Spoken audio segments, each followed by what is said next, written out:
in an established campsite such as Indian-Celina Lake, or maybe you go over to Patoka Lake to camp out, you cannot bring firewood into the campground unless it's certified. Certified means got to have plastic around it and has to have some kind of a certification saying that it's been certified that there are no ash borer beetles or any bugs inside that wood. I think basically the bark has been taken off of it. I'm not really for sure, but I do know this. At one time, I don't know if they still do, Patoka Lake had a $500 fine if you're caught bringing firewood in there that is not certified. So you take the wood that I'm splitting up right here. This was over at the boat dock. It was a dead tree that had fallen down. Forest Service hadn't had a chance to get it all cut up yet.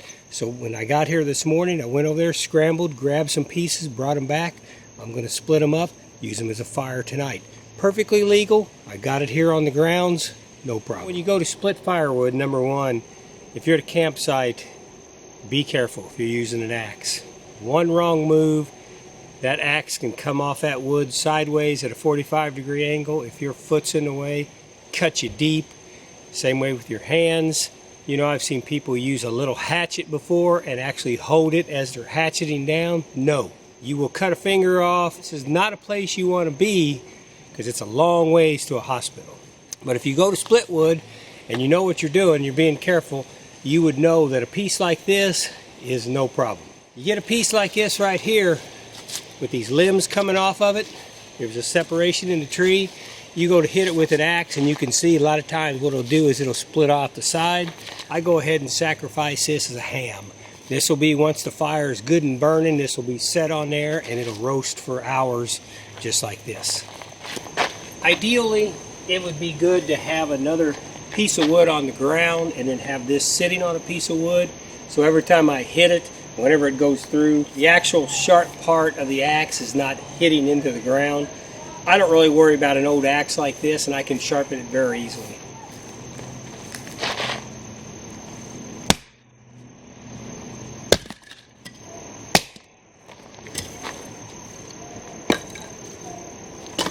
There's different kind of fires that you can build. You know, there's the teepee fire. I kind of like this one right here. I've heard it called the cabin fire. So I'll put like 3 down like this, and then I'll line up 3 more on top of it. We'll make it just like this right here. Make sure you have a little room for some air to get through. Just go ahead and repeat the process. And now we're going to go this way with it. And what happens is the fire, as it burns, it just kind of burns down through the wood. And it seems to work pretty good. I kind of like it. It's a pretty nice little system. Okay. Put some smaller pieces in there like that. Always keep in mind, a fire doesn't have to be neat. And in fact, it seems to me like the more messy a fire is, the more sporadic it's laid in there, the more the fire just loves it and just goes everywhere. That's kind of the theory behind a forest fire, is why they just go so fast and they explode.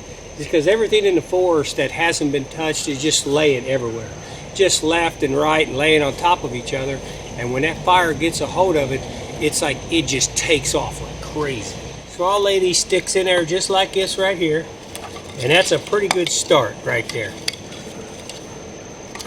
I'll get some smaller stuff to put on top of it. I won't light it for about another hour or so, but then I've got plenty of smaller things to feed it as we go on. Got a whole stack right here, ready to go.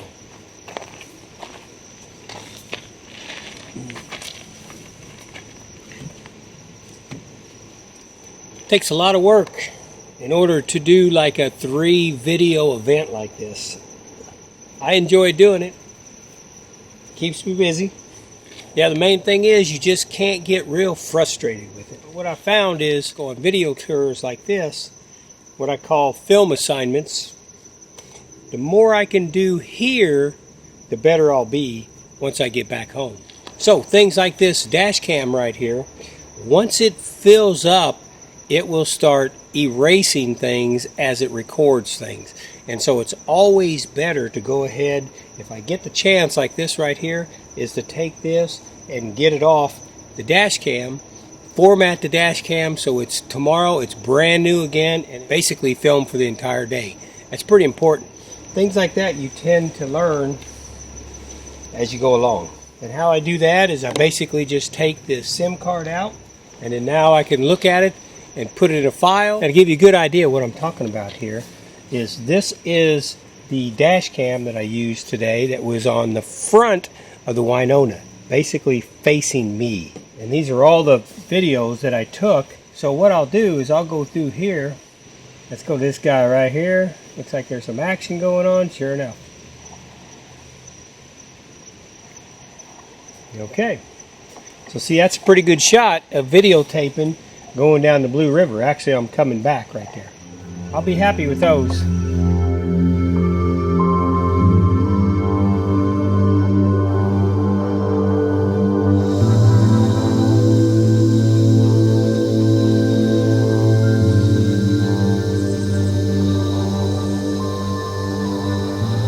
It'll be interesting to see how the night creatures react tonight. So we're supposed to get down to 53 degrees, and that's the coldest it's been for a long time, all summer by far. So right now, we are in that magical time where the daytime creatures are starting to settle down, but the nighttime frogs and everything haven't come out just yet. So I suspect they will here shortly.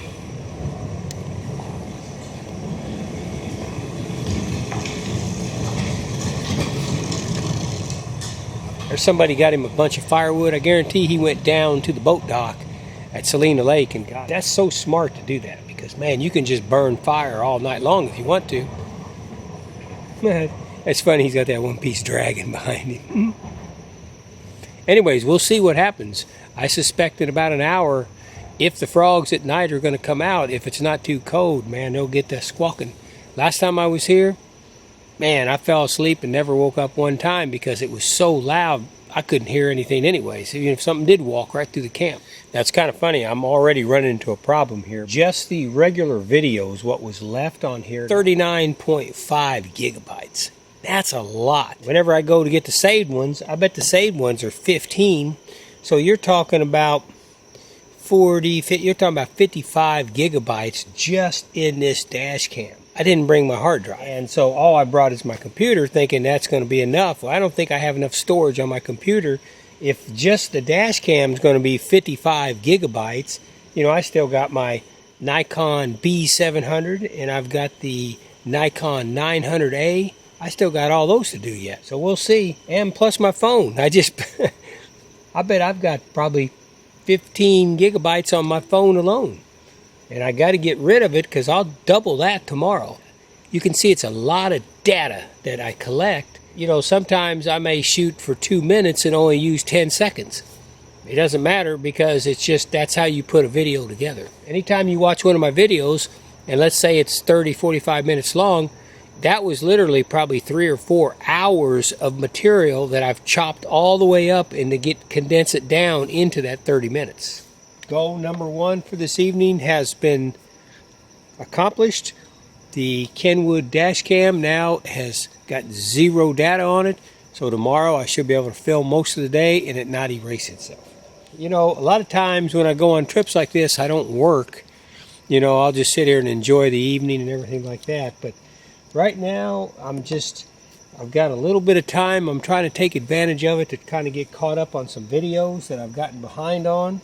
Because I know all of you out there, you know, you like the YouTube shorts that I'm putting out and stuff like that, but you like the substance too. You like the long form videos too. And I'm trying to maybe get caught up and find some more time and try to juggle that a little bit more so I can put some more material out.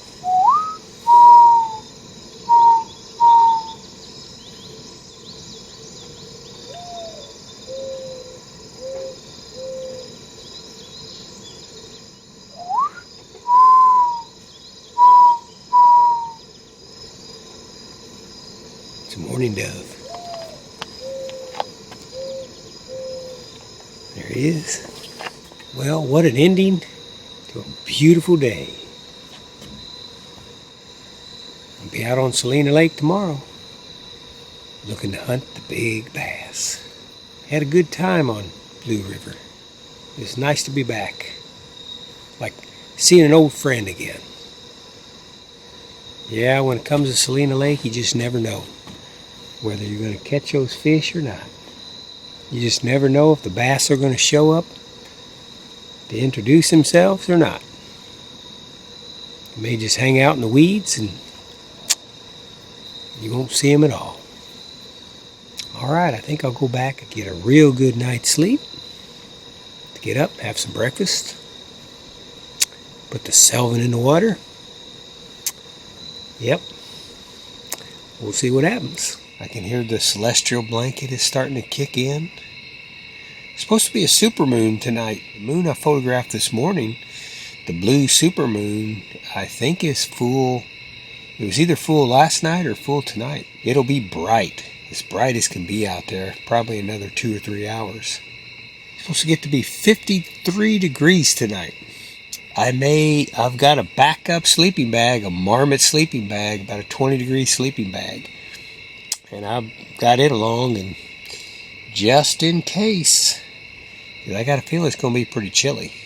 And I probably, I don't think I have a sock hat in here. That's one of the most important things you can do, is to wear a sock hat. Like when you're camping and it gets chilly, a sock hat's as good as putting on another jacket. So you can keep a lot of heat in if you cover up the top of your head. I got a feeling it's going to be a pretty quiet night. There's not many campers here. Maybe a handful, maybe 6 of them. 6 other campers here in the north face. And I never know about South Slope because I don't usually camp at the South Slope. So I'm not sure. That's Lonnie's territory. All right, what a good day. Blue River, thank you very much. Thank you for the fish that you allowed me to catch, and for the big military planes going by, the eagle flying, the 3 old boys at the end there, the fishermen. That was pretty cool meeting them. I'm always thankful I didn't flip over, didn't get hurt, didn't get snake bit. But I'm not getting up at bright and early because I don't never catch any fish bright and early.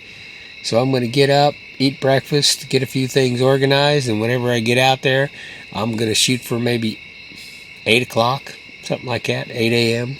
Met a couple people right this evening when I was at Celina Lake. They're on kayaks, and they're going to be out there tomorrow. I hope you had fun.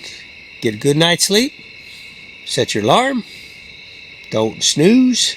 When that alarm goes off, jump out, get dressed, breakfast, and grab that fishing pole and box. Let's go hunt some bass. What do you think of that? That's the LEDs. See if I can show you. See the LEDs in there? It's supposed to kind of make like a fire. But you know what? If you were sitting around with a couple people and didn't want to burn wood, or let's say there was a fire ban or something, it's kind of cool. It kind of adds the same effect. See ya in the morning. Good morning. Looks like a fabulous morning to get out, hunt some bass. Got down about 53 degrees last night. Very chilly for August in southern Indiana. Gonna go ahead and have some breakfast, get the selvin all hooked up, and be ready to go.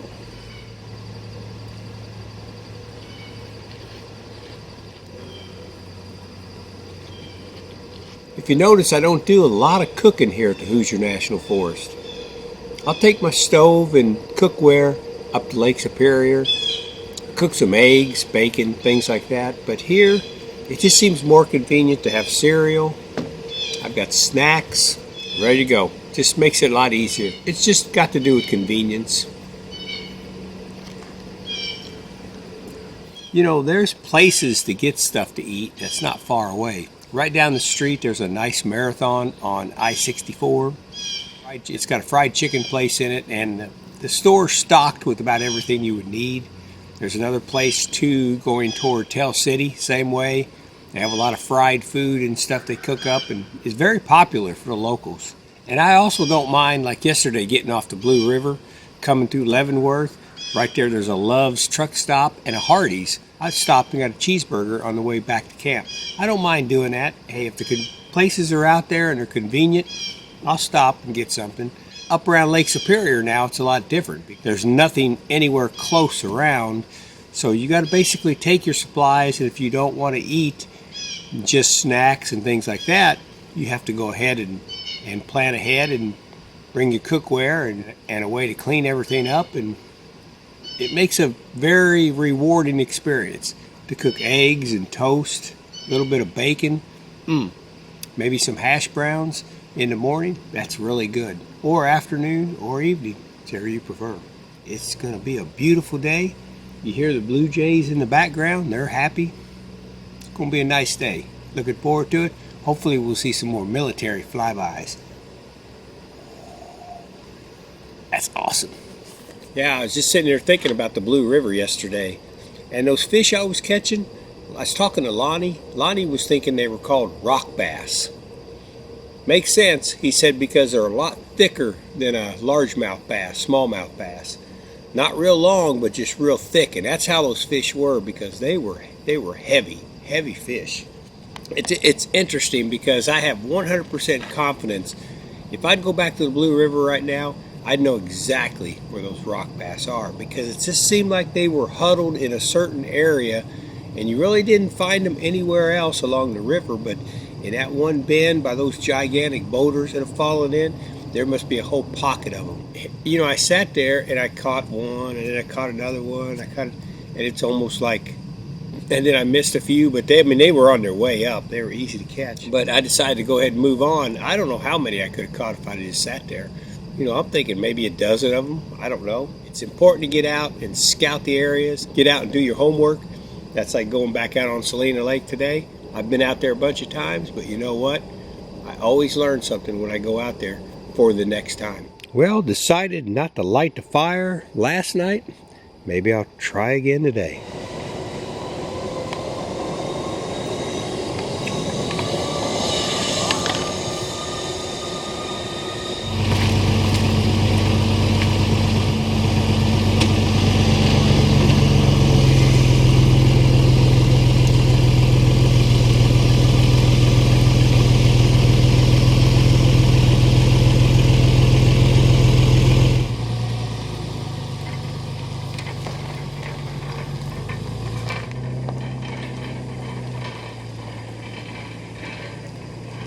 Alrighty, let's go fish Celina Lake. Our goal today, one fish. Hey, if we get skunked, we just missed our goal by one. Alright, another successful launch of the 1987 Deep V Rod Master Boat.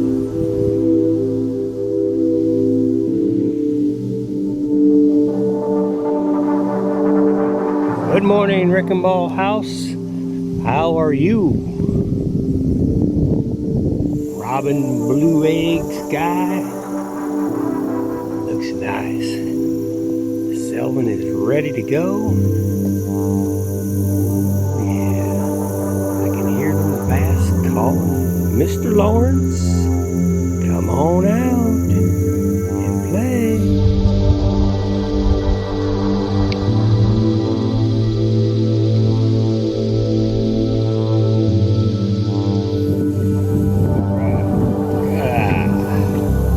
Man, they're hitting it hard, driving that hook right through them. Woo! Another one of them yellow ones, yellow with red eyes. Check him out, yellow with red eyes. Boy, they're aggressive. Man, when they hit it, they just boom. There's no tip, anything like that. They just decide they're hungry and they're gonna go for it. All right, man, appreciate it. Thank you, see you later.